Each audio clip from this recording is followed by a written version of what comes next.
Hello বন্ধুরা, সবাই কেমন আছেন? আশা করি সবাই খুব ভালো আছেন। আমিও ভীষণ ভালো আছি। আপনাদের জন্য নিয়ে এসেছি নতুন একটা রেসিপি। তো আজকে আমি আপনাদেরকে বানিয়ে দেখাবো আট ট্যাংরার রেসিপি। তো আট ট্যাংরাটা বাজার থেকে কেনার পরে খুব ভালো করে ধুয়ে নিয়েছি। এখন একটু লবণ আর হলুদ দিয়ে মাছটাকে একটু মেখে রেখে দেবো।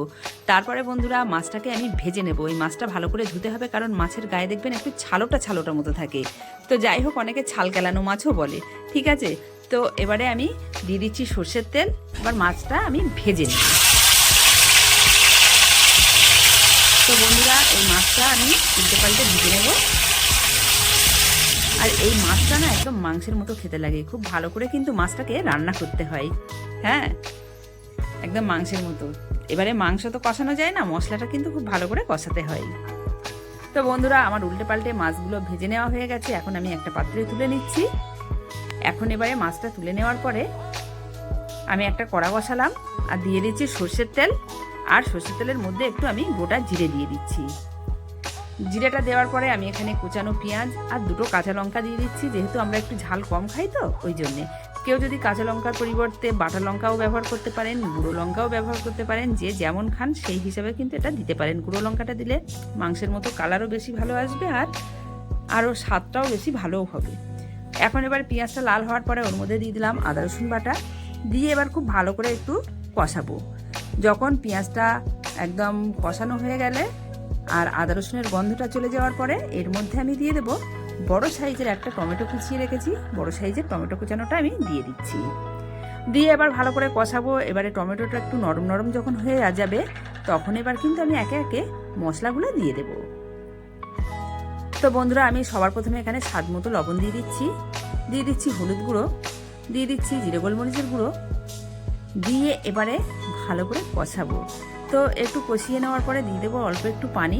যেহেতু এখানে মশলাটা একটু পুড়ে যেতে পারে, তো একটু অল্প করে আমি পানি দিয়ে দিলাম। দিয়ে এবারে কষাতে থাকছি। এই মশলাটা আপনি যতটা কষাবেন ততই কিন্তু এই মাছ খেতে টেস্ট হবে। কারণ হচ্ছে, যেহেতু মাংস কষানো যায় আর এই মাছটা তো কষানো যাবে না, তো এই মশলাটাই কিন্তু ভালো করে কষাতে হবে। তো এখন একবার আমার অল্প পানি দিয়েছিলাম মশলাটা যাতে না পুড়ে যায়, তো কষালাম, আবারও একটু পানি দিয়েছি। এই পানিটাও কিন্তু আমি কষাতে থাকবো। তো এটা কিন্তু একটু ধৈর্য ধরে করতে হবে। আর এটা একবার এইভাবে বানিয়ে খেয়ে দেখবেন বন্ধুরা, খেতে অসাধারণ হয়। ঠিক আছে, তো আমার কিন্তু মশলাটা কষানো হয়ে গেছে আর খুব সুন্দর একটা কিন্তু সেন্টও বার হচ্ছে।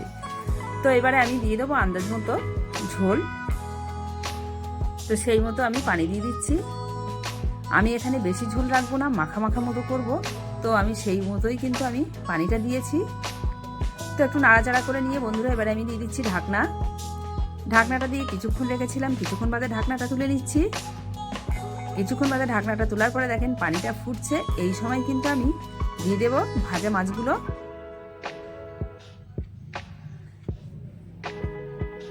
তো ভাজা মাছগুলো দিয়ে দিলাম।